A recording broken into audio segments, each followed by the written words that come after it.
We RRR Legends.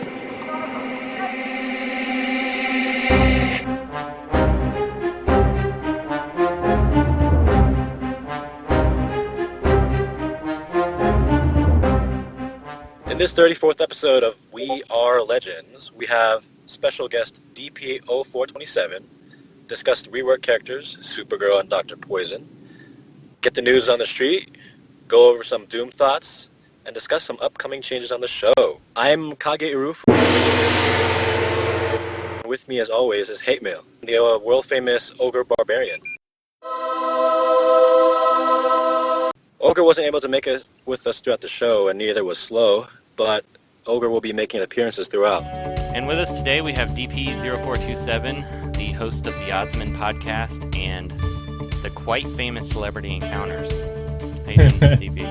I'm good, thanks. How are you? Good, man. So we invited DP on here because we're going to have some upcoming changes in the show that's going to be a stronger partnership between the Oddsmen and We RRR Legends. So we'll get into a little bit more of that later, but first we wanted to talk about the reworks. What does everybody think about the two rework characters? Let's start with Supergirl. I'm very mixed on her. I've been able to use Steppenwolf on her, and I even uploaded a clip onto Reddit, just using my Steppenwolf team to steamroll right through a Supergirl comp, and she really didn't do much to protect her team. But when I was going up against CR7 Ino, or maybe your team as well, if it was a Constantine lead, then I feel like I'm in trouble because my Deadshot can't one-shot Constantine, and I got to take out Supergirl first if I want to make some headway. So I kind of have two priority targets to make. I'm really on the fence with her. She's not too much of an offensive character, but she does add a lot to your team's defense. So I kind of have to rethink Supergirl and see how you got to see her as a control type character. Yeah, she's definitely a lot more defensive. I know you faced one of my teams that had Supergirl and you kind of melted right through it, DP. What are you thinking of her so far? Kind of like Kage, I'm a bit mixed on her. I think that overall, like, the biggest boon to her is the fact that she has heal immunity on her basic, which is ridiculous. So that was something that was quite a surprise. That is quite literally meta shifting. I wouldn't say meta defining, but meta shifting, as it'll definitely shake things up in terms of what is popular in the meta, especially with like characters like Clayface and revivers like Swamp Thing. But I feel like I don't know if her new passive, her previous legendary, has been changed at all, because I feel like it's doing less protection than it was before. Yeah, it doesn't feel like it's quite as defensive. It still works pretty well, but it doesn't have quite. But I still like her against crit-based teams, just because you do get a little bit more. I haven't tried her with really heavy defensive teams. I've been mainly running her with Dr. Fate and trying to capitalize on her heal immunity with Dr. Fate blasting all over the place, which is really fun. It's terrible in defense, I've come to see from your video and from what people have told me, because she doesn't open with her basic. But on offense, it's really, really strong. Yeah. I mean, I will say this, though, about her previous legendary. There is one caveat to think that, like, when she was popular and when she was important, there was that whole HP bug running around, and when the crit meta was important. So we don't really know exactly how that played into the fact that, like, how agility and how defensive she really was, because HP really wasn't being calculated correctly, and damage wasn't really doing wasn't really being calculated the way it was. That's why crit was so good before, right? So that could be one of the reasons why it seems that she's not as defensive as she used to be.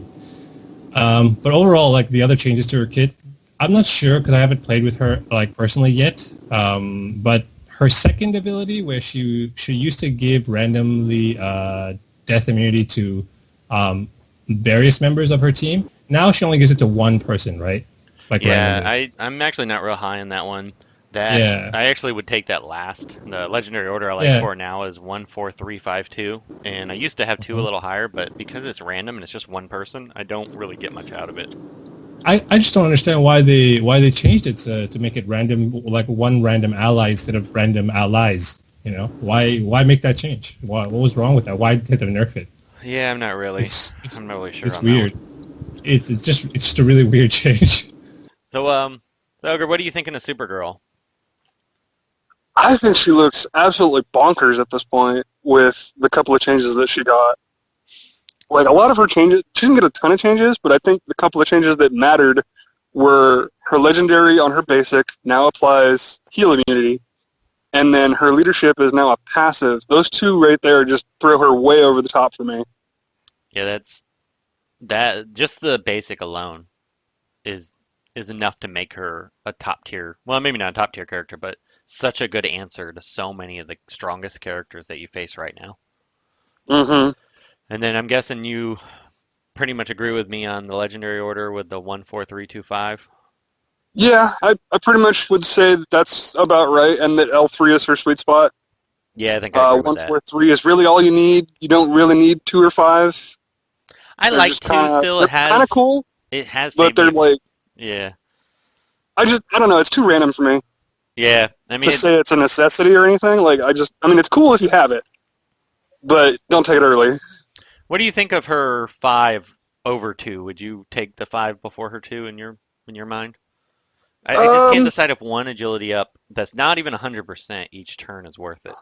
It's a 70% chance. Yeah, at the start of each ally turn, 70% chance. I don't even know how long it lasts. So I mean, I think it's 2 turns. It's 2 turns. That's not terrible. Yeah, if it's 2 turns, you know what? They can start stacking at that point. So I mean, I'm gonna test it right. I'm kind of on the fence about the agility up because it's only 1 or 2 agility up. That doesn't I think in the current state of PvP, agility, Clayface just does it better, hands down. Oh, obviously, yeah. Clayface is the gold standard now for agility up. If that like, works. 2 turns is at least they can start stacking. So if you have like her and like Aquaman right of the King Tides who also passes out agilities, or handful of other characters who can pass out agilities, then you're looking at a good stack of agility at that point. So I mean, well, let me see if it actually has 2 turns. That agility up actually lasts 2 turns. Okay. And I guess I don't know. It's weird the way the turn works, but it says it's 3 on her. So it's actually a little better than I originally gave it credit for because it lasts so long. So that's why I like it better than 2. I don't think it's a great skill, but I like it better than 2 for that. I will say this then. When I was using Steppenwolf to buff my team, and she procs her passive and hands out agility ups to her teammates, that's cool and all, but I think her dishing out crit immunity would be better. Oh yeah. Yeah, I mean that's kind of what the boulder does, but yeah. I mean, I think that what she becomes, the boulder gives crit chance down, right, to the enemies. But if you put crit immunity on your team, then she becomes sort of like an Aquaman, like an energy Aquaman, right? And that's sort of like the role, that was sort of the tension between her and the original Aquaman when they both came out, right? So Aquaman just did her job better than her. That's why she got replaced so quickly. But there was an argument to use Supergirl mainly just against red characters before. But because the shift was shifting towards Supergirl and Reverse Flash, then Aquaman was a better suit. Let's talk about some crazy team comps to go with it. What teams you got for that, Ogre? All right, so one of them that I was looking at that I really think could be a lot of fun would be Superman lead with Penguin, Supergirl, and who was the 4th? We talked about Swamp Thing, but we weren't settled on any particular character. It was kind of whoever you think is needed. Right, it was Swamp Thing. That's what we had said. And Swamp Thing. I think the team could just be all around really annoying and just hard to take down. And you're going to want to bring this team against crit-heavy teams that are either like Hired Gun Deadshot, Steppenwolf, Emerald Archer Green Arrow. 90% of the teams out there, it seems like. So it does seem like there's a lot of them around right now, yes. Which is surprising that we haven't had a resurface of Aquaman. Yeah, I've actually been messing around with him a little bit. Problem is, I wish he should just have permanent crit immunity. Or maybe he really turns. Should. Yeah, I mean, I don't think it would be overpowered for him. And you're giving the team That would make him a lot more viable. Yeah, like he's not super tanky to begin with until he starts building up his mens. So, I mean, yeah, I don't know. Like, it could definitely be something for them to explore later on. Yeah, I like that team. I've been using Penguin a lot more lately. He's surprisingly good, right? Yeah, he's just, he doesn't do damage. So, I mean, if you're relying He's on a not physical supposed to, though. Yeah, I mean, if you're relying on a physical character to do damage, you need to bring someone else in. But there's so many mystics now that just shell out the damage that you don't really need a second physical that does a lot of damage. Yeah. And they're all going to die to Starfire anyway, so Penguin will survive it. Penguin will not die to Starfire. Exactly. Another team I've been using that I love with Supergirl, and I find it extremely effective, is Batgirl lead, MJ, Supergirl, and Dr. Fate. The Dr. Fate Supergirl synergy is just phenomenal, so you can really That is some in. major tanky. You can slot that into anything, but the reason I like the Batgirl MJ is that you're going to want to you almost have to bring Steppenwolf to take on this team. And Steppenwolf, when he gets his crit ups, Supergirl actually she's got a chance to gain 3 strength up. So it kind of gives you a little bit of deterrence. I don't think it works as good as I was hoping in that realm, but it still works pretty well. Yeah. I would argue that the upcoming Hero Challenge for Terra would actually allow people to use Terra against it. Yeah, that's true too. So, I mean, it's not necessarily just Steppenwolf that would be able to beat it. I mean, there's a couple of others that are kind of there still, but he's definitely the one that comes to most people's minds. DP, you had a video against us that actually fought a similar type of team, but it didn't work so well, just mainly due to the fact that you really want Supergirl to lead with her basic, and the AI isn't that bright, so then you don't start Dr. Fate's heal train.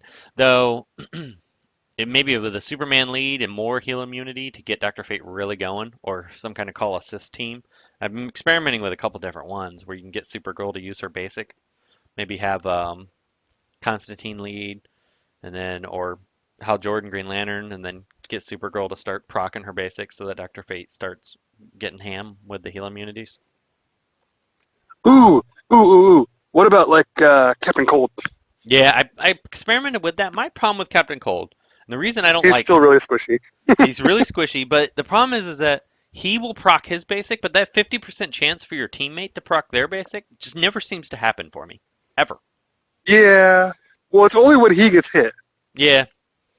So that's part of it, too. And you don't want him to get hit, so... Yeah, and he's squishy, and Etrigan shreds him so fast. Oh, yeah. He doesn't even need intellect up, so he can just do his little double swipe with his turn 1 awareness, and because he obviously wasn't powerful enough, so he needed awareness too. And right. just goes and slaughters him. You mean True Sight? Yeah. True Sight, not awareness. I don't know where I was getting awareness from. Too much awareness. Yeah. We are aware. Yeah. So, but I think there's a lot of fun teams to be had. I really like her. And then... yeah, there's definitely some good stuff to be had with her. And then you also mentioned our Super Fam team. Yeah. The Superman lead with Superboy, Power Girl, and Supergirl. Honestly, the team doesn't really lack anything. Yeah, I mean, obviously it wouldn't survive against a Mystic-heavy team, but otherwise, I think it could hold up. Yeah, I mean, like, you've got True Sight Stun available on Superboy, so you can still take down somebody and stop them from doing craziness before you get them under control. Then you got Power Girl with her AoE, and then you got Supergirl with all her AoEs, and then you got Superman to taunt whenever they take a crit. It sounds really dumb. And Ogre, I know you really like Dr. Poison, so let's get your thoughts on what you're thinking about her. And also, I'm really unsure what Legendary Order I'd go with her, so what... Okay, so I've been getting this question a lot last few days, obviously, because I am lead guru. But you're definitely going to want to take her basic first. Okay. Like, that is the only upgrade she absolutely needs. I wouldn't have thought that too. It is so unique. Being able to increase the duration of bleeds by 1 is absolutely monstrous. Like, if she starts hitting somebody that's like a super tank, like Cyborg Superman or Bane or somebody, and like let's just use Bane as an example because everybody hates Bane. Okay, you hit Bane, apply 3 bleeds with the basic, and then increase the duration of all bleeds that are already there, right? Even if he procs, gets his mends only last so long, but those bleeds are going to stay there now. I think maybe I've been using her wrong because I open with her gas grenade, I think, too much, and I should be waiting longer to use it. Honestly, the gas grenade is like a turn 2, turn 3 kind of thing. So you definitely want to start having a lot of bleeds out there. And really, honestly, the gas grenade is more for the heal immunity than it is for damage. Although, if you get enough bleeds out there, it will obliterate a team. Yeah, that was always my strategy with her, was to run Siren or other characters to stack a bunch of bleeds and then use the gas grenade. But I think I've been using it, like you said, I've been using it too soon. Is why I'm not getting the biggest bang for my buck out of her. Yeah. You want to really just get her like turn 2, turn 3, and just have stacks and stacks of bleeds out there so that you can just drop the grenade and half the opponent's team is dead. Some of them with heal immunity on them, even. So, what would you take as her second upgrade? The gas grenade heal immunity is definitely the second one. Okay. And something I will point out about the heal immunity, it is random, which means they can both end up on the same character. And from my testing, they don't necessarily hit somebody that's alive. Either that, or they don't apply before the damage. Because I hit a Swamp Thing who was literally the last character, and he got back up. There's a couple of different weird things with that. Supergirl does the same thing, which I think that's probably a bug. It might be, yeah. So, it just might be where it applies in the stack is incorrect currently. I don't know. So, but it's just something to be aware of for now. And what would you go third? So this one is one that I had to actually debate on for myself because I actually have it L3 Dr. Poison. I had to use her quite a bit before I finally decided on it. Okay. And her 4 is where I would go with. Because, one, the increase in the max cap on the damage of her passive is a monstrous, monstrous thing. I promise you, you will not be disappointed being allowed to use 45%. That is a massive number, I understand, of how many bleeds that would require. But just having that as an option when you're fighting the Uber tanks that can hold 1 billion bleeds and not die, it's a really strong ability. And then on top of that, you're also getting another 3% true damage when you think about it by adding that additional random bleed. So, it's definitely a worthwhile upgrade as your third upgrade. And fourth, I'm guessing you went with her Master of Antidotes? Number 5? I'm not really sure on what the last 2 are yet because I only have her at L3. Okay. So, but I will put it this way: her heal when it procs is about 1250, from what I've seen. So doubling that's only 2,500, yeah. 2,500. So it's not a super large heal. So it's one of those things that I'm starting to debate that reducing the cooldown of anti-venom from 3 to 2 might just be stronger. Okay. So I'm kind of torn on the last 2. Hopefully she'll get a hero challenge next month and I'll be able to give some better answers. Yeah, I have her L4. So, I have the Master of Antidotes. I almost don't even notice the heal. So, like I said, it's not very big. Especially when you're talking about health pools being, 30, 40,000 health. So. Yeah, her regular heal isn't bad. Okay.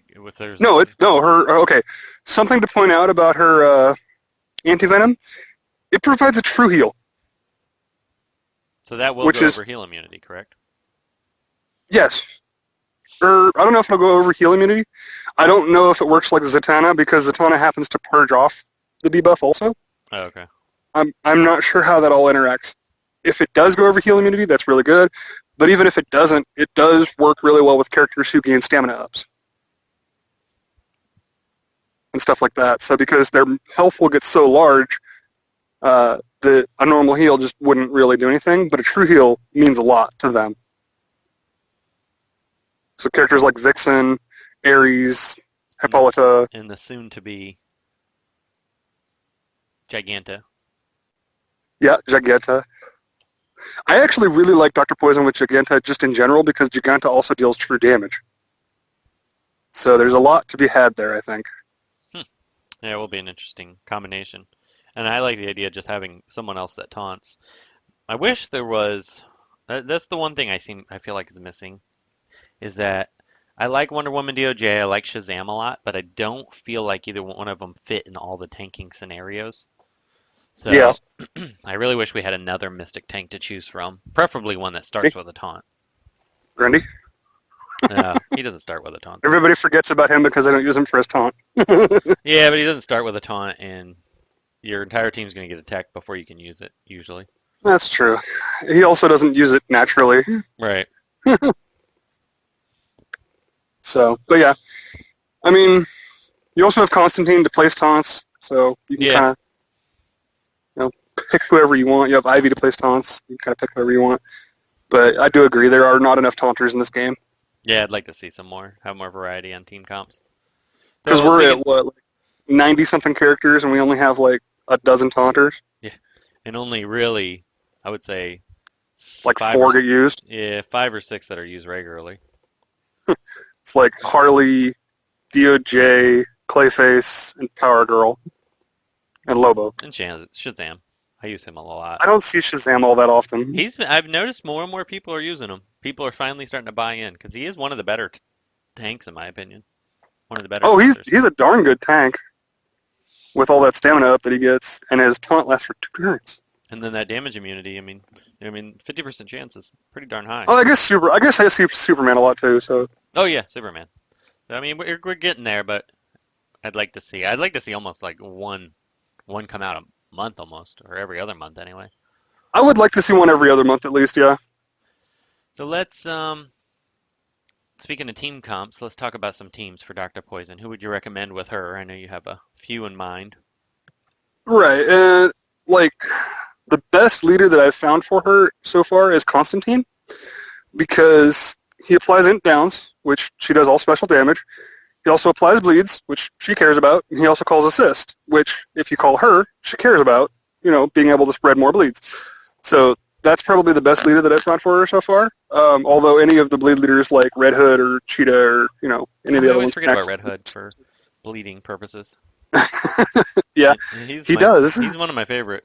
Honestly, he's one of my favorite physical characters. He's really good. Overall, he's got such a great kit. He does. He's so much utility. Now I'm starting to think about a Dr. Fate team that uses him. I wasn't even thinking about him for Dr. Fate. I'm around that too. Right? Now, having internet when these people dropped was wasn't very good. Yeah. Very frustrating. Yeah. I get to do all my testing. I can play on my phone, but my reception where I live isn't great, so it made PvP not as fun. Yeah. Anyway, so Constantine, Dr. Poison, Lobo, and Chemo is one that I really like because it's a very special damage heavy team. Because Chemo does special damage. He also applies AoE bleed that can't miss. And Chemo also pairs really well with Constantine. If you do have somebody die, Chemo can apply even more speed downs to just, continue to punish them. Yeah, with the rework of Dr. Poison's the one time I really miss not having Chemo, and he's on my... They pair fairly well. I can't gear him. Well, right. At least for a couple months. So I got to make him last because he's my lowest geared character. He's got 2 level 7, the rest is still level 6. So I can buy a lot of time with him. Oh, man. I think you'll like him, honestly. Yeah. He's a very, very slow roll character, but he's so much fun. I have a feeling he's going to end up getting a rework eventually, and then I'll be forced to gear him quickly. He will eventually get a rework, yes. I'm sure he will, because he is very much a victim of power creep. Yeah, him and AW Lex are my two that aren't geared. Jeez. My other 2 AW Lex is so good, but he just needs a little bit. But my only other 2 characters that aren't geared are gear 10, so... Ugh. So I'm running out of time. If you listen to this, Warner Brothers, hey, let me complete that mission so I can spend money. And finish gearing everybody. Is it too much to ask to be allowed to spend money on your game?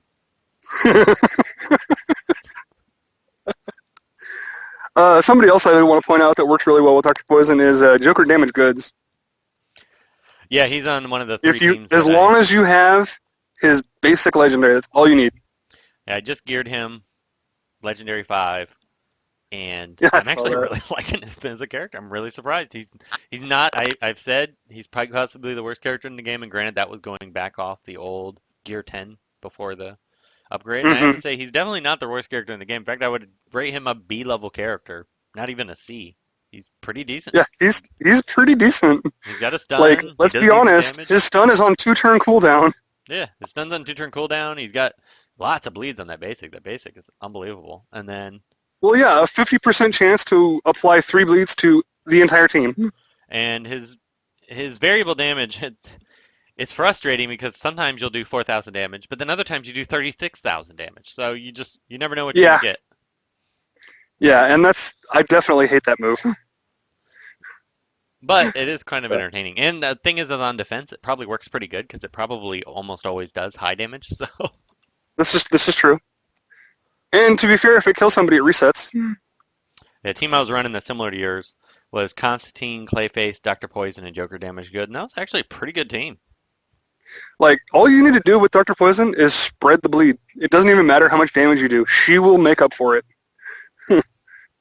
Her passive procs, I had a game where I was fighting an Ares, a Bane, and like some other tanky guy, and I had managed to stack enough bleeds to where Ares with like 8 or 9 stamina ups, and he took like 22,000 damage off of Dr. Poison's passive proccing.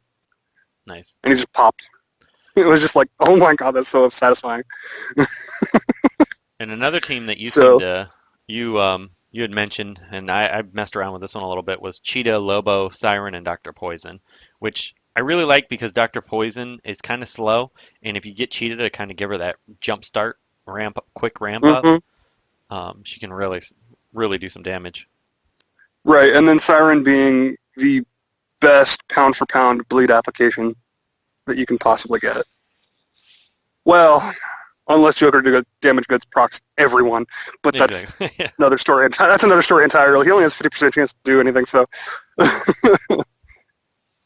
But anyway, yeah, if you can just apply massive amounts of bleeds, Dr. Poison will eventually just explode people. Especially with her gas grenade. Don't use her gas grenade early, my gosh. Just save it for turn 2 or 3 when you have enough bleeds out there. Yeah, by the time the video version of the show comes out, I'll play her correctly. Some of the other videos they may or may not air, I wasn't using her right, so she didn't look as good as she could. Yeah, and then something else I want to point out, when you're using this kind of a bleed team, don't focus down a character. You just want the number of bleeds to be up. You don't really care that they're still alive, because they won't be for very long. And we're going to go over quickly, because me and Ogre talked a long period of time about Dr. Poison. But what do you guys think of obviously. Dr. Poison? I'm excited. I like her. I'm currently running for a World's Finest for Dr. Poison, because my Dr. Poison is only rank 2. So I kind of need those fragments. Yeah. How's that World Finest going for you so far? Dude, I'm grinding into a 4 in the morning, and then I'm rushing home to grind some more. I'm keeping an eye out on Danny and Bambi.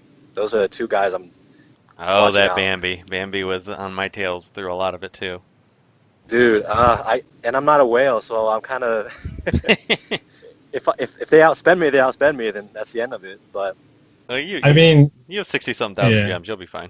Yeah, I saw what you had in your last screenshot. I don't think that even if you blew through all of that, I don't think there's any way that they would top you if you actually went through all that. So it is stressful though.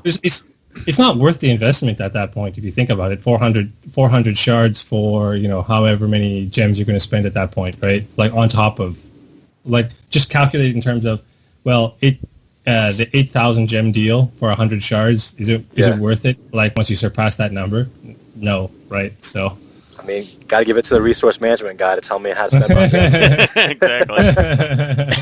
I couldn't believe Grodd went to 10,000 points on Monday. Yeah, I was gonna say that, like, that the guy who really gunned for Grodd. I was like, wow, he beat it. That was big. That was more than the Starfire week by 4,000 points. So yeah, Jesus. Yeah. So I don't know. I'll be joining you for top 100 for Dr. Poison, mainly because I want to get her to Legendary 3.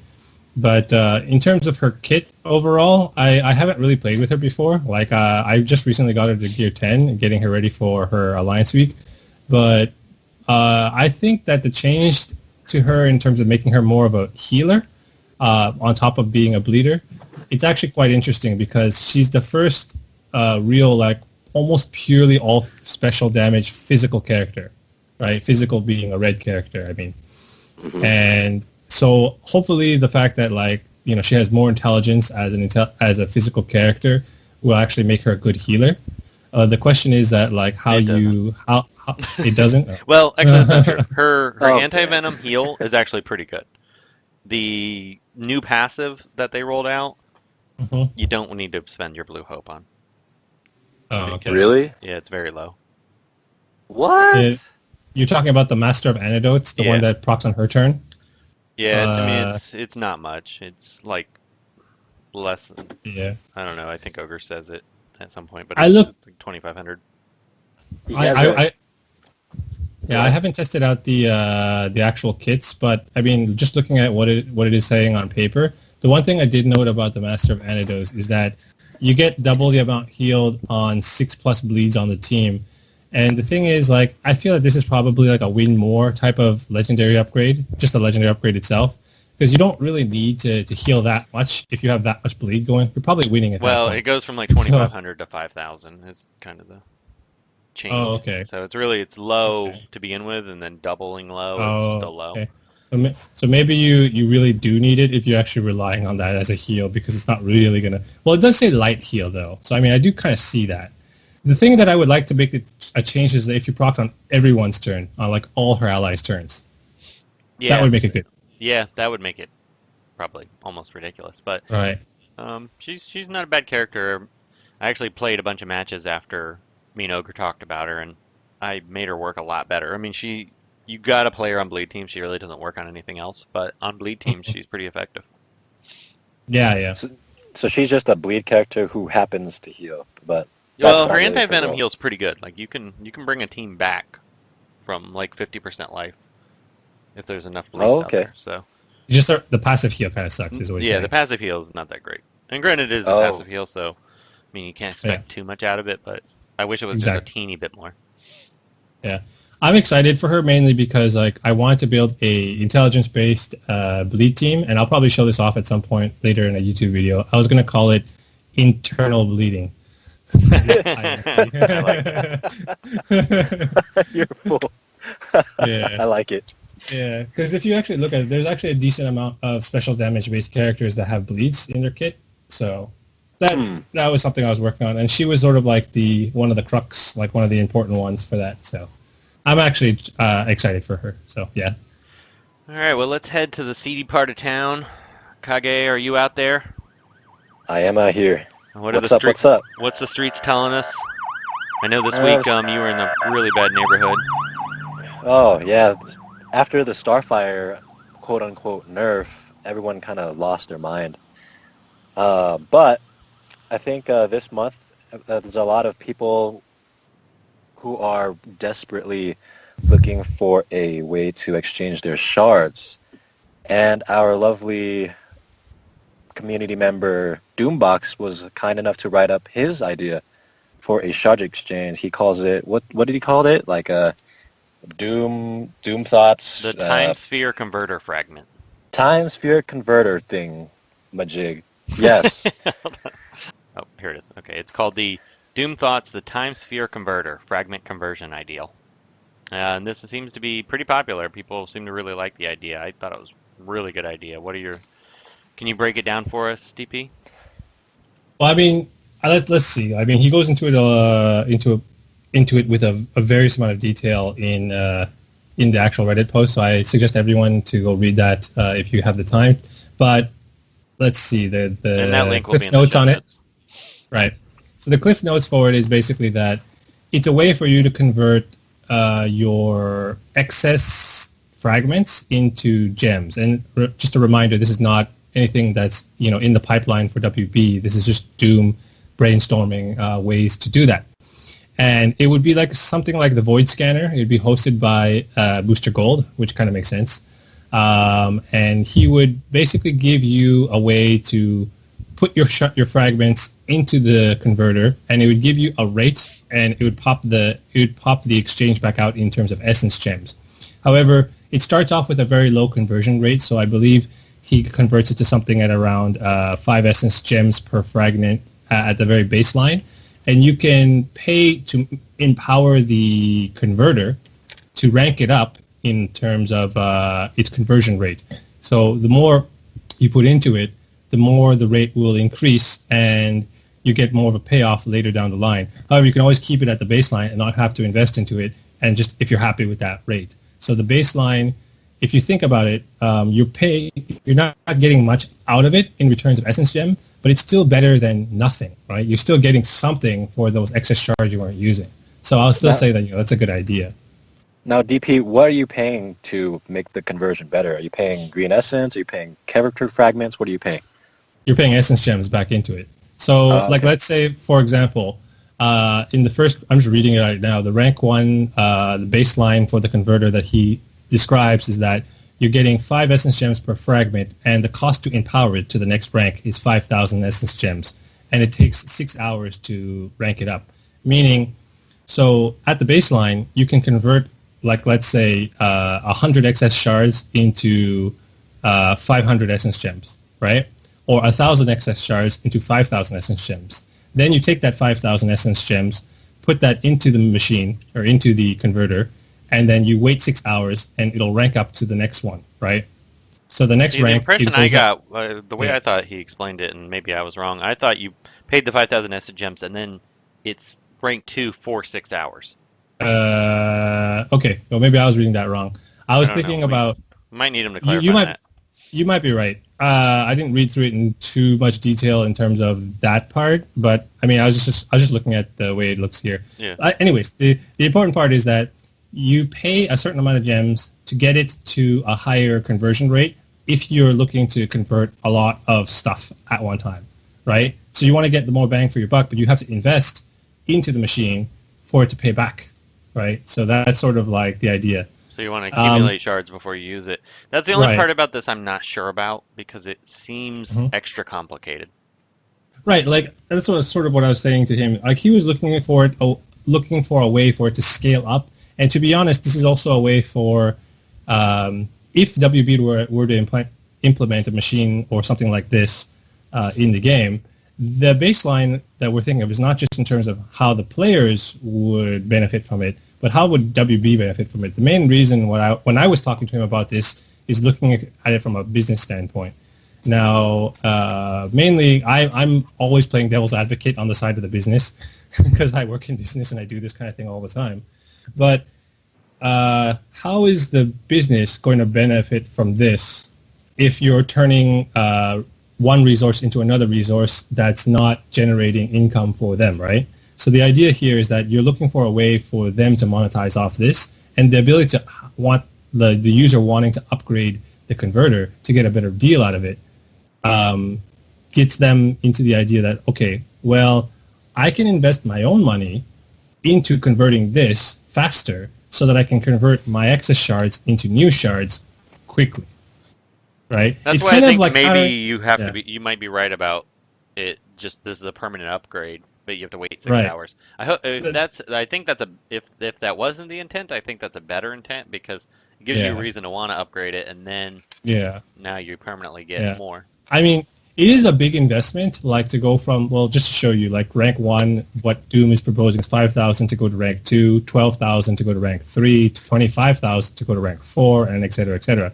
It keeps scaling up, but the idea is that you're investing, if you're investing that much, the payoff is going to be worth it later down the line. Like it's an initial high investment, but the payoff will be more progressive. And right? Just so the audience on audio only, or you haven't read it yet, rank 1 was 5,000. You get 5 essence gems per fragment you turn in.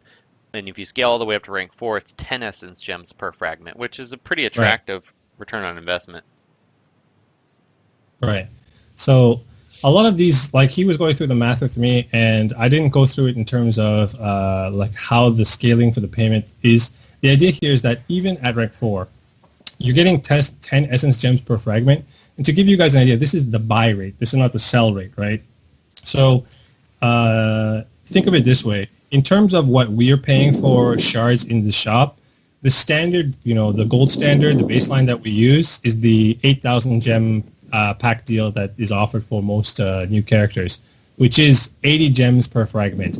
So essentially, you're getting 1/8 of that, even at the highest rank, right? So you're getting, I guess, gypped on the exchange rate, but that's because they're buying it back from you, right? So if you think about it in terms of that, they're not really losing anything, but you're gaining very little because you're getting something for nothing, really, if you think about it. All right. Well, I mean, that was the gist of Doom's, his concept. The main thing that I liked about it, like when he was writing it up, was basically just like the implications going, for this going forward, what it can do for this, what it can do for the game. And I think that mainly, even if they don't release actual new content, a way to spice things up in terms of resources, for me, is one of the most important things in the game. Like, I really appreciate the fact that there's a way to, accurately and conveniently manage things. Even though, you're not getting the best rate on the things, you're still getting something for nothing, which is quote-unquote nothing, right? But it's still something that I like. And the main thing that I'm one of those, like, I wouldn't say perfectionist, but a bit of a OCD kind of thing. I hate it when I have excess shards of a character that goes over a certain rank that I want. Like, if I have, 241 out of 240, that bothers me. And you would hate my 2100 Huntress shards. Over rank I'm 4. with you there. I'm with you there on Huntress and World Greatest Detective Batman. I have bajillion shards of those guys. Now he has this on here. You could do the exchange once you reach a legendary 1. For some reason, I just don't think that's going to be realistic. I just don't see them allowing it. Honestly, I'd be surprised if they let us exchange shards over legendary 5 if any version of this goes live. What do you guys think? Well, I think that in terms of if WB were to implement a system like this, I was talking to Doom about this too. Like, a system that I would think that would be more realistic would probably be something like they use in Magic Arena for the new system that they use there. It's basically anytime you get excess over the maximum, and then it adds to something like a vault that you can unlock, right? And then in that vault, you get something from that, right? Yeah. But that's probably what I was thinking. So that means any excess shards in this case that would go over Legendary 5. So basically anything that you're getting and you're not at Legendary 5, well, tough luck. Keep collecting until you get to Legendary 5. And then once you get to Legendary 5, all the excess after that. As much as people aren't going to like that, I see that as the most realistic just because it's going to push people to want to upgrade. Say you have 10,000. Like right now I have 2,300 Huntress shards over Legendary 4. I haven't taken to Legendary 5 yet, but if I know I can trade in all the shards, I'm more inclined to do it. Yeah. And it also, there is one benefit to that indirectly. Like, if you have to push to Legendary 5 to get any benefit, it's the fact that, how can I say, you need to actually keep farming even common characters. It gives more reason to farm Chapter 1, for example, or Chapter 2 for those characters that you have almost already at Legendary 5, but you weren't thinking about getting to Legendary 5. Well, now there's a reason to keep going. And it gives more relevance to just repeating the same nodes over and over again for Alliance missions, because in the end, eventually you'll get something for it. So, but if you could exchange your excess fragments at any point, it kind of, makes you stop wanting to farm, or at least less so than you would before. All right, so. So what's your opinions of Doombox's shard exchange idea? I like it, but it's not really what I would want, per se. I almost feel like it should, I guess it does eliminate the idea that you don't need another set of currency, so that's cool in itself. But when I thought of the shard exchange personally, it was something that I wanted to exchange all of my excess shards for, rare character shards, having an additional shop with another currency. But that's, again, might be a little more too confusing, and I think the gem, Essence Gems is definitely a good compromise for that. I think it's a lot more elegant a solution. I kind of always thought the excess shards would turn into some kind of rare currency that gives you a new upgrade for a character, which I personally would be excited about, and I think a handful of super whales would too. But I think the general populace would be like, oh dear lord, another thing I need to upgrade. So I see both sides of the spectrum. Here's the problem with that is that you're going to end up creating this power vacuum. Yeah. So you don't want to do something like that. My only other idea in that same realm would be if they ever, and I really wish they would do this, add cosmetic items to the game where you have outfits and different skins and different things that you could get for your characters. And then you could do something like that. So you could say, well, I have all these cyborg shards. I don't think I'm ever going to play him. I really want to get a new outfit for Huntress. So if you're a lesser pay-to-play character, you could do that. But it may encourage people to spend money because they want the skins. But it's not going to change the power values. So the rich don't get richer with powers. They just get skins. So yeah, you may really want the skins, but you could save up and buy one for yourself. So this is where I think skins would be such a good solution for so many things. PvP rewards, all these different things that you're not making it so that the free-to-play players have even a bigger mountain to climb. You're just giving something that the whales can show off their E-Peens with. Right. So that was an idea. But I think his solution is probably the simplest and easiest to implement, and I think the most likely for us to get something. He has a legendary 1 gate. I don't see Warner Brothers doing that. I would say that you have to have the 1100 shards. So you think that's just not necessarily upgrading? I think that's what they're going to end up doing. Not necessarily be L5, but you have to have the 1100 shards. Gotcha. So you have to be over the Legendary 5 threshold even if you don't upgrade. I have a feeling it's going to end up being Legendary 5 upgraded, and it's probably going to make a bunch of people rage. That may be it too. Which I'm personally not. I don't have a problem with, but I know the vast majority of the population probably will. Maybe a good compromise would be Legendary 4. If you're Legendary 4 or above, you can turn in your excess cards. And that's a big enough gate that if you're a free-to-play player, that's going to be a pretty high mountain to climb. But yeah, you're right. I think Legendary 5 was, if they were to adopt it, it probably would require Legendary 5. I kind of always expected that. Yeah, we kind of always have. I mean, and it makes sense. If your character's not maxed out, what does it matter? Right. And people aren't going to be happy about it, but once again, to be fair, that's not the part to be happy about. The part to be happy about is that you actually can do something with the excess now. Exactly. So I think, I think his idea, the overall idea, I think is fantastic. I mean, really well thought out. Oh yeah, I love the concept. Hopefully anybody listening to this, go on. There will be a link in the show notes to the Reddit thread for it. Go on there, tag Stanner, upvote it. We need shard exchange. Whether they use not everybody tag Stanner. Not everyone tag Stanner. But don't say anything mean. Million notifications. This is a happy thing. And she's gonna get mad at you and me, and you know. Golden Child, no more. I'll probably cut that out. But and also, there's no reason to tag her in every post you think that is needed to, get her attention. First of all, the reason why Reddit's there and a lot of the other community boards are the same is there's a large enough community that is quite, well informed. So you should ask them first. And if nobody knows, then tag her. Oh, the reason I'm laughing is that when me and Ogre recorded, I almost want to just copy and paste that part right behind you saying that. I tell everyone on Doom's conversion thing, everyone tag Stanner. Okay, well, there we go. I'm going to cut and paste that part right behind it. Sure, that's fine. Just so people be like, what the hell's wrong with you? And Ogre's like, don't do that. Sorry. All right. Any thoughts on it, Kage, before we move on to the next topic? No thoughts. Well, let's talk about the Starfire Nerf that you touched on a little bit, because I do want to bring that up. And I will have some video, if you're watching the YouTube version in the background, showing Starfire still absolutely annihilating teams. So what's your opinion on the Starfire Nerf, Ogre? It wasn't a nerf. That's my opinion. It was a fix.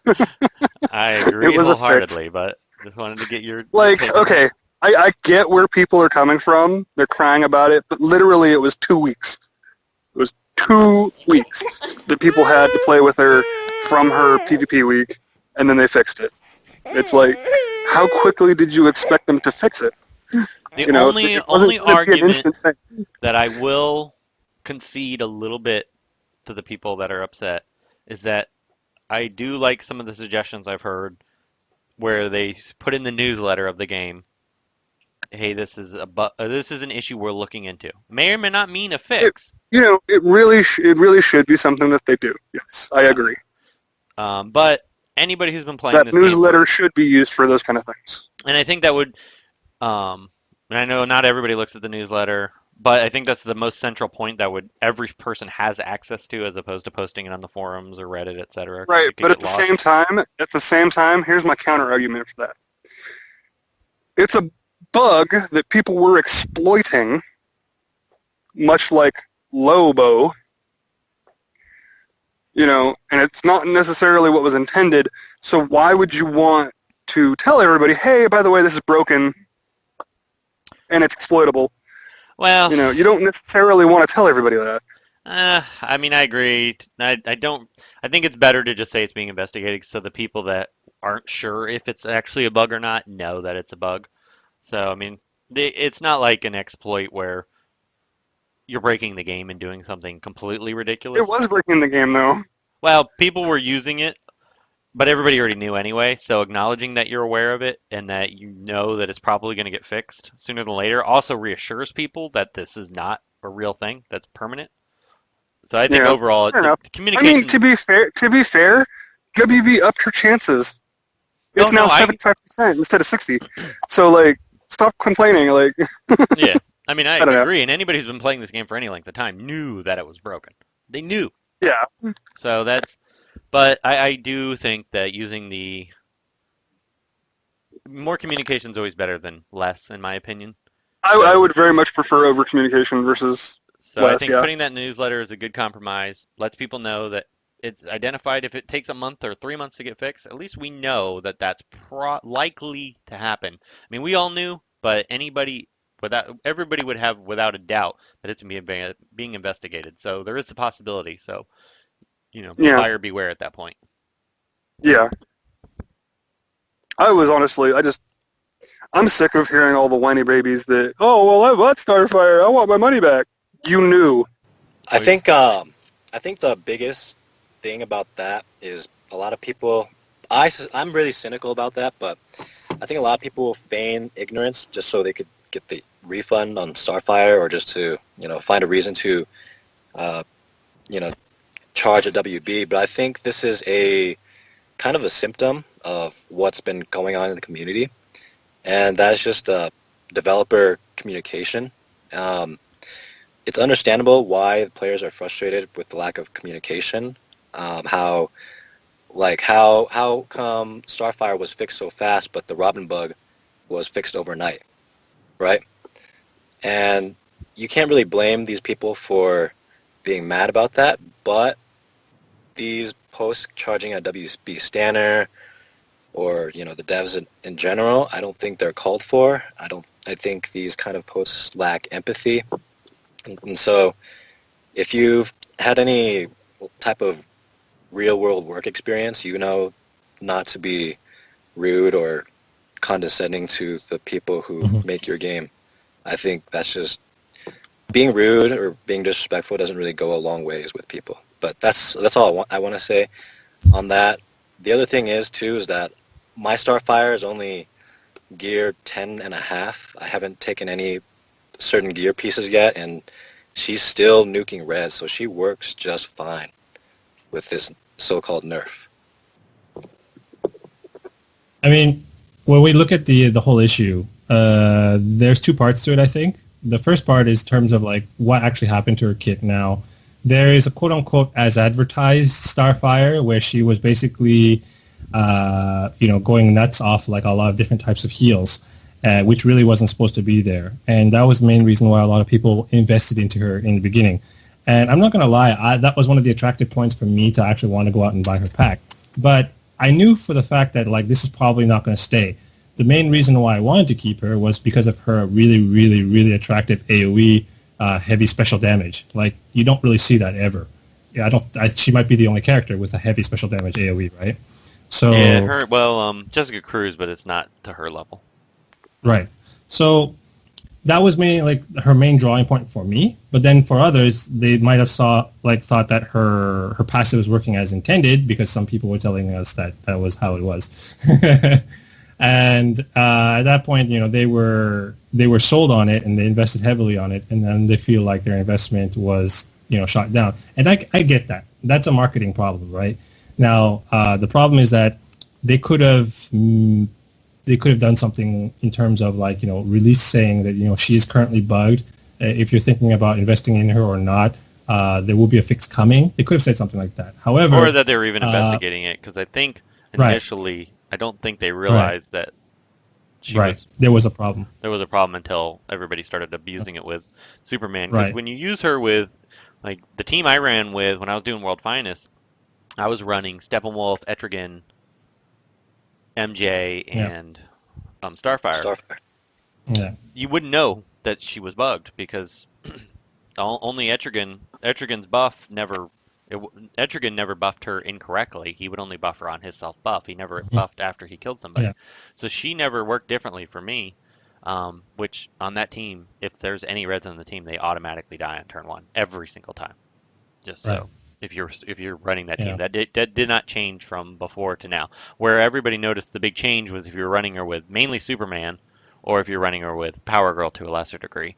But with Superman, she could proc 4 or 5 times. Or DOJ as well. DOJ I did experiment with. I kind of wish that one would stay, just because I felt like that one was okay, because it wasn't too nuts. Yeah. But Superman was a bit ridiculous, because you would see her before you even got a turn, she would attack 4 or 5 times. And then, without any intellect up, she can one-shot a physical pretty often. Like, so even Mystics couldn't survive her AoE. There was part of me that thought that it was intended, mainly because she had a slow speed, right? So if she had a slow speed and she got a lot of free attacks out of turn, that just made sense to me, right? But then now that I think about it, it was too much. It was too much because there were times where you'd fight her, and Ogre had a good video where he was fighting her. She attacked 4 times in a row, had 4 death immunity, had like 8 intellect up, then did her AoE, and killed his Mystics on top of everything else. I mean, that's just one character should not be able to do that. Because she will. I mean, I have a video that actually I will make sure coincides with this conversation right now. I have a video that I'm playing that Steppenwolf team I'm talking about. She procced. I used Etrigan. She got 2 intellect up and did her death immunity attack. So she also got the turn meter, so she stepped ahead of Steppenwolf. So I didn't have all the crit up from Steppenwolf. I did her AoE, it killed the physical, and then took Power Girl from full life down to no life, but she had death immunity, is the only reason she survived. And that's with no buffs from Steppenwolf and only 2 intellect up. So, I mean, she's plenty strong enough. Yet she's still a great character. She's just, you need to work harder to protect her. That's the only thing. Yeah, and when you do that much damage, you shouldn't be able to stay alive forever. Right. Yeah. We already have an OP Etrigan, so we don't need Starfire to be that insane. I will say one thing that when Kage was going over the whole problems with the community, when it comes to Stanner, and I understand why people want to tag her in things and want to communicate with her, because that's kind of her job, right? She's the community manager. But at the same time, to defend her, anyone who works in this type of business who knows that you're the PR head of something, you're representing the company in a certain way, you do realize that your job is to communicate with us, but at the same time there's a lot of red tape that people don't realize. There's so much that she can or cannot say, right? I'm sure that she wants to post and say, well, we know that there's a problem, we want to go through it, but she has to go through, I'm sure, a lot of other people to get the okay before she can actually make a post every time, right? Because if she says something out of line, if she says something that wasn't approved, that could be her job, right? So you guys don't want to criticize her too much because at the same time, if I was in her position, I'd probably be doing the same thing too. So I want to make sure I want to keep my job. And we know that's the fact because remember, everyone loved Warner Brother Jensen because he or she, we're not, I still don't know the gender, but I think it was he. But yeah. A lot of people, anyway, we want to go down that rabbit hole. But anyway, Jensen told us all kinds of stuff that wasn't allowed. And then Jensen was removed from that position. So now you can, in a company as large as Warner Brothers, because they're Warner Brothers San Francisco reporting to Time Warner reporting to DC. So I can only imagine the amount of red tape based on the company I work for, which is very, very large of a similar scale.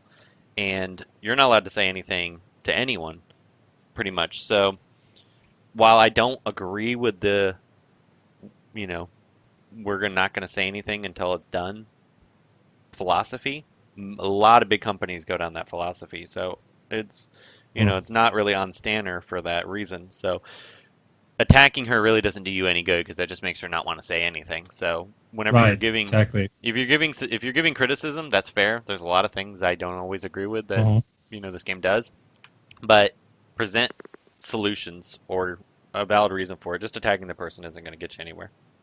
Right. And I mean, I do know at the end of the day, this is the internet, and the trolls will come out when the trolls want to come out. But at the same time, let's try and be civil. I mean, let's just say, this was you in her position. Put yourself in her shoes. I mean, is there a reason for you to be vulgar or to be offensive? I mean, start laughing. Well, speaking of people being upset about things, let's talk about the board clears for this week. Oh, Cyborg! Get excited. He's been in the PvP packs. He's had a hero challenge. He's everywhere. Yeah. They just can't get enough of him. Well, and then we have Huntress too, so that's even more exciting. As we were just talking about how many shards we have. The only thing is, I wanted to make one quick comment on that. So many great playing the game over the board clear. I'm like, really? You're gonna quit the game? Not get it. They're not desirable characters. But we had 2 months in a row, very rare. Characters so rare that because I only have like 8 characters, I don't have enough. In the last 2 months, there were characters I didn't even have enough. So they were quite rare characters. So we're gonna have a common character up here. I'm gonna say one thing for those people who are quitting quote-unquote over Cyborg. This is the first time Cyborg's been a board clear. We've had EAGA twice. Yes. Wow. Yes. We had Robin, sometimes TDK for like 8 months. Yeah. Why are you quitting them now? Yeah, we had board clears. Robin, original Robin, board clears. Yeah. The first 6 months of the game. They were the dark ages of board clears, and you're quitting now? Man, go for it. I don't know why we're keeping you around. So. More accepting of is the red alert. Yeah. I'm really bored with red alerts, so yeah, I feel that. Okay, so I understand that the veteran players are going to be upset about it. Could they have done better than Cyborg? Yes. Now, at the same time, my counter-argument for that is, because of the Titans Go live event, whatever it is, that's happening at the end of the month, they needed to ensure that newer players would have enough of, shards to allow them to compete in that event. So, having somebody like Cyborg as a board player makes sense. Also, having 2 Nightwing challenges makes sense. Or not challenges, showdowns. So, I mean, those make sense from that aspect. Again, could they have done better than Cyborg? Yes.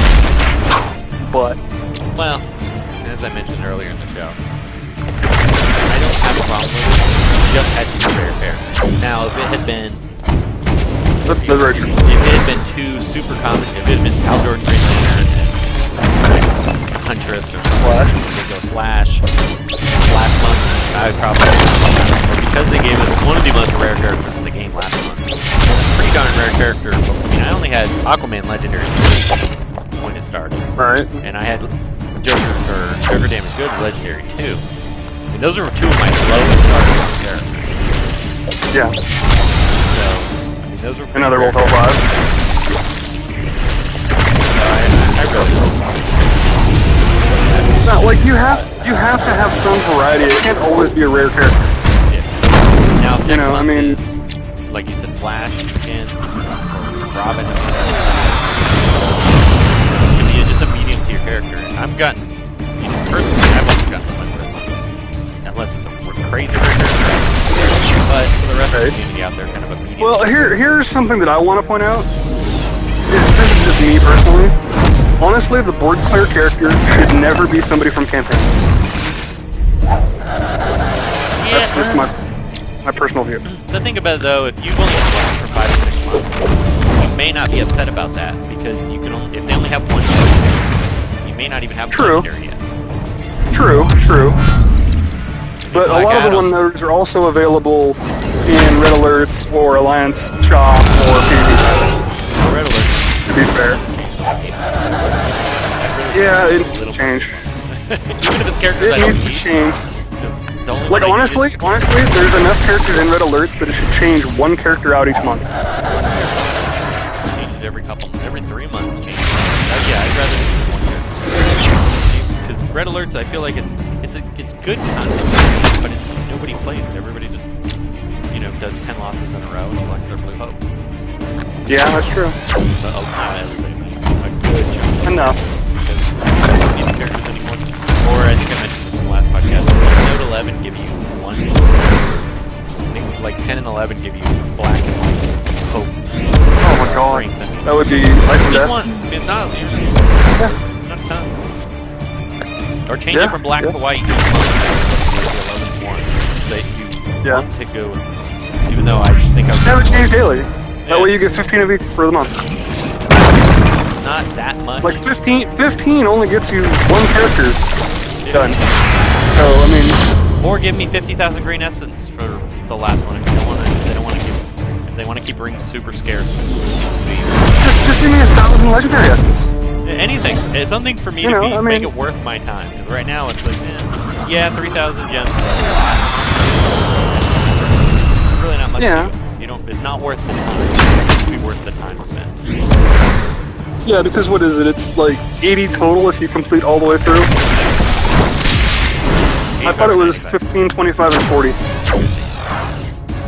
I don't remember. I just remember that it was a significant enough number to like 2,800 gems a month if you do it every single day.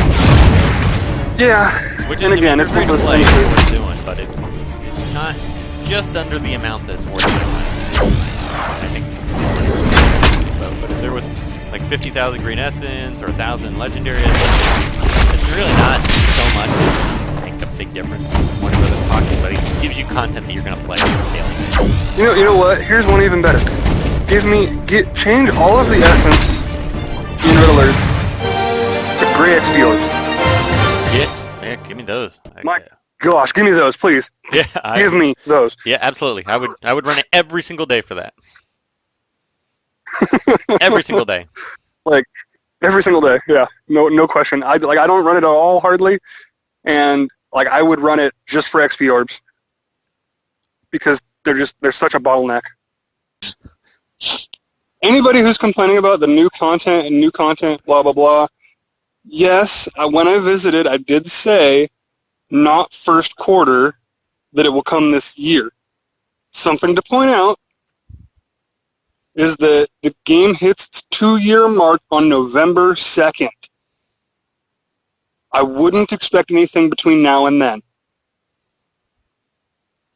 Well, to be fair, there is the Teen Titans event at the end of this month, and from my understanding, and don't hold me to this if I'm wrong, but my understanding is that it's a little bit more than the average hero challenge. Well, this is true because it also does have the restricted list. Yeah, so this is it's something a little more. Now it's not. It is something different. We don't know what yet. And we don't know. We're actually trying to find this out if there's something more than Deathstroke shards, or so that people that don't already have 1 million of them, which is a good chunk of the population, if not the majority, So we're trying to find the answer to that. So hopefully we'll know in the next couple weeks. Yeah. So, but that's just something I wanted to point out, is that November 2nd is the 2-year mark for the game, and we're just now hitting July. So we've only got a couple of months. Like, I wouldn't anticipate too much new stuff between now and then. But I thought that's when Gear 12 was dropping. I'm just kidding, people. Well, that could be it. I mean, it's possible, but we don't know anything about that, and we don't expect that. Put it that way. So, no. Just wanted to get you guys riled up. Please not Gear 12 yet. I think that would be a terrible, terrible thing right now. I think that would be a nail in the coffin. Yeah. Yeah. Unless there was a way to gain a huge amount of materials. Oh no! If they added a way to get resources, like a tier 6 and 7 of the event. Even then, though, I think it might turn off a lot of people quickly. I think that needs to be sometime next year if they're going to do that, and they need to release the S and like tier 6 and 7 before Gear 12 for like a month, just so you can say, okay, exactly. I have all these resources. What do I do with them? Type of thing. Here's what you do with them. Yeah. And then people like me that have spent $1 gazillion gearing your characters will be like, oh, it's so easy now. I wish I would have waited. So. Because I know that's going to happen. So I won't be that upset. But I don't know. But like for new PvE content and everything, I would say just hold on until November. I would expect November to have some good stuff. So Ogre tells us November it's dropping. Yes. I'm not saying nothing, thank you. I'm just saying, just give it a minute and be patient.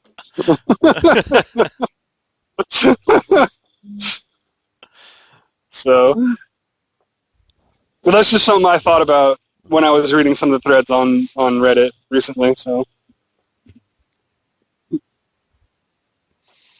all right. Anyway, that's all. All right. All right, let's move on to the next topic. We're going to discuss the upcoming show changes. So our great crossover episode, when were we going to be having that, DP? So my initial thoughts were that, well, for those of you who don't know, the Oddsmen was a monthly podcast, and that being said, it would be around 12 episodes for it to be, the 1-year anniversary. And that being said, our very first official episode was with Hate Mail, which prompted him to make this show. So then I thought it would be fitting for us to have him back on this anniversary show. That being said, when would the 12th episode be? Now, if everything followed schedule, it would have been in August. Now, considering the changes that we were just discussing earlier, if it becomes a bi-weekly show in terms of the Oddsmen, the 12th episode would be the second episode in July. And ideally, I think that would probably be the last week of July if everything goes according to plan. So that's the idea. So our great crossover will be tentatively scheduled for this month, at the end of this month. If not, maybe the beginning of August. I guess it'll come down to scheduling, right? I guess we'll go ahead and announce today too that because if you haven't noticed, Slow Beast hasn't been on as much lately, and he's going to try to be on as a guest. Thankfully, we have Kage, who's stepped up and has been a tremendous help to me with keeping the show going and doing different things with the show. And as you've probably noticed, he's a permanent member of the show now.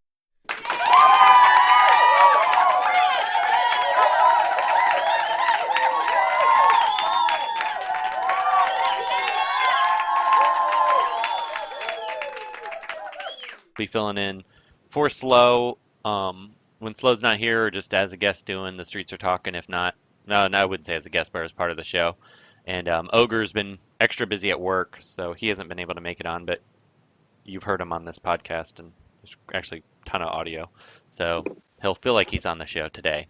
But going forward, we'll definitely have Kage. Hopefully Slow Beast can make it frequently, and then we're going to move our show to bi-weekly. So the plan's going to be week 1, it'll be We RRR Legends. Week 2, it'll be the Oddsmen. Week 3, and then we're going to try to have a little bit of consistency between the shows. We'll still kind of give you what we've both done that you know and love, but we'll maybe have some topics or splice in some different things. For example, if there's something really interesting happening with Shop Talk, DP might join us or give us some audio with talking about that we'll squeeze into our show. So it's kind of the plan going forward. Right. I mean, mainly the reason for the Oddsmen is we're looking for ways to sort of, I guess, get the community more involved with our podcast too. But at the same time, I guess it was a fortunate coincidence so that if you guys are slowing down and we are speeding up, we become more of a collaborative effort. And then that way we could bring content to the masses on a regular basis so we don't have to have any downtime. So I guess that was sort of the benefit to this all, right? Yep. So, and we all chat on a consistent basis. So it just made sense for us to have a more collaborative effort. Mm-hmm. And then last on, let's go ahead and enter the arena. The top Wraith arena PvP this last week was for Gorilla Grodd, and we kind of touched on this earlier, but Jon Snow was the world finest with 10,290 points. And I can't remember who was in second place. They were dueling back and forth through the whole time. I believe they're in the same alliance. Shinsengumi, right? Let me see here. I had a screenshot of this. I did. I had a screenshot of this. There Was it? I got it. Yeah. It was Hawkeye Fly. He had a whopping 7,866 points. So that was more than I had for Starfire World Finest, to give you guys an idea. Oh boy. It was a pretty busy week. Top 35 cutoff was 3,178 points, and top 100 was 2,800. I wonder if they know something about Grodd that we don't. I don't know. I know Aunt May, or he hates when I call him that. M4, who was on our show last week, he's been pretty high on Grodd. He's been playing him pretty regularly. And even took him to L5. Yeah, he took him L5. I actually did too this week. Oh, but nice. I'm still not. I mean, he's good. He does enable Starfire. He makes her insane. He can enable an Etrigan, so I probably need to play him more. I don't know. For some reason, I just don't get that excited when I play him. Yeah, which is unfortunate because he's a cool character. And then top alliances, we had a new one that I haven't seen. I think they are in the top 10 here and there, but I haven't recognized this name. Gotham City Psychos had 83,289 points. I've been seeing lots of alliances pop up that I haven't seen their names before with monster points. They could be mergers, is what I'm thinking. They could be like a bunch of alliances getting together. What's funny is some of these, like the champions of the Amazons who've become a top alliance, they were dueling for first place. In fact, they possibly could have taken one because I snapshotted it about an hour before cutoff, and they were within 1,000 points. So if they did take number one, I apologize, and you can correct me if I was wrong. But I believe it was Gotham City Psychos in the end. But top 10 cutoff was 50,000 points, and Owls barely made the cutoff for the top 10 this week. Alliances were really kicking it. So more proof that the game keeps chugging along. Yeah. And then one other thing I wanted to make note of is Kage. I noticed that you're getting quite the list of haters out there. I mean, it's great. Bring him on. I was going to say something about that actually in a video at some point, but this is a better time than that, I guess. It's sort of my fault because I was the one who created the original Celebrity Encounter series, and that was sort of like Kage taking after me, and all the power to him. People sort of took it the wrong way, and to all those who are looking at my original series that I was creating, the reason why I just put Celebrity Encounters wasn't just because these guys are notable figures. I mean, it just happened to be that the first few people that I mentioned were big community members, but the idea was just to feature community members in general that were on Reddit that I came across on my boards, and they just happened to be people who are the top of the whatever I'm battling for that week, usually top 1,500, top 100. So if you think about it, those prominent community members, like with people who are community members that I see in the top 100, are probably going to be very recognizable names. Now, that doesn't mean that if I come across someone who, is a lesser known person, I won't show them off, because I will. Like, I have shown off some people who maybe aren't on a podcast or aren't a YouTuber, right? The idea here is that I just want to show, this is someone that I know that I came across. That's it. The name just has nothing really to do with it. I just thought it was clever. That's it. And people just thought it was because I'm featuring, important people. And then Kage decides to do the same thing, And that's great because it's really just to show off more people in the community. Well, he had originally started it by doing a reverse of you. Right. Yeah, he was because he ran into me. Right. I mean, I get that, but then people were just like, kind of like, who's this guy? Because we don't know him, but he's a community member. So just because you don't know him doesn't mean other people don't know him. And I don't understand that. I don't understand why people just have to be like that. Well, that's what happens. You get hate. Send me all your hate mail, guys. Send me all your hate mail. Bring it on. But I mean, I do like your spin on it, though. I do like the fact that you turned it into cage matches. So yeah, that was actually I thought that was pretty. That was clever. Yeah. So with this new celebrity status, have you been calling up your friends, texting some ex-girlfriends, saying, "Hey, check me out! I'm on this super popular podcast." Hell, I'm even putting myself on World's Finest so I can show myself off. Yeah, there you go. There you go. Show all the haters. Yeah, there you go. That'll show him. I love me more than Kanye loves himself. No, that's a bit too much. I don't think we can be friends now. I'll need you anyway. Okay. Well, and the last topic I wanted to discuss was an update on the We RRR Legends Summer Games contest. This is your last chance for submissions, and if you've noticed, this podcast is going out on Independence Day. Happy birthday, America! And or should I say, America? Anyway, and for those of you outside the United States, this is just our Independence Day celebration. I'm sure you've possibly heard of it. We blow off a bunch of fireworks. If not, why aren't you learning it? We blow off a bunch of fireworks and keep up our fat hamburger moniker by eating hamburgers and hot dogs all day.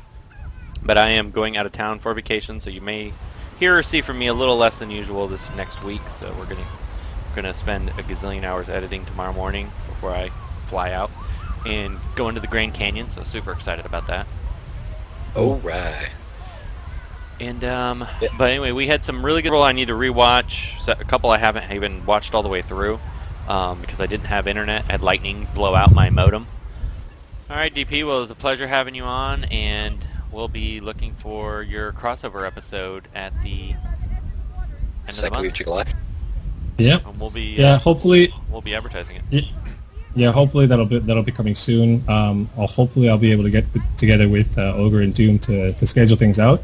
But yeah, if we can keep our schedule open for the end of July, we should be okay to go. And then hopefully Slovies can make it. Yeah. And if everything else goes according to plan, we'll probably have another episode of the Oddsmen next week between your two episodes as well. Oh, good. Okay. So, right. So hopefully, but I haven't really gone through it with the other guys yet. But that was the original plan, right? So to have one the second week of July after this one releases. So we'll see how that goes. All right, because yeah, I mean we were just going to stay weekly until you were ready. So otherwise. Yeah. But yeah, like actually, if everything next Tuesday. Well, next Tuesday's episode. The only thing I would want to record for is the Summer Games because I wanted to release that. But I mean, we could even do that on your show. Yeah, but I'm a stickler for perfection. So the next one would be episode 11, and the anniversary would be episode 12. Right. So there you go. I just wanted it to be episode 12. That's why. No, okay, that works. Okay, cool. Yeah. Cool, guys. There you go. Hi, guys. All right, cool. thanks. All right. Thanks. Take care, guys. Bye. Do you like the show? Consider becoming a patron and get a special show each month, our special Q&A episode. It's only $1 to have access to this. Check it out at patreon.com, We RRR Legends. Thanks for listening. You're not going to say anything? We are legends.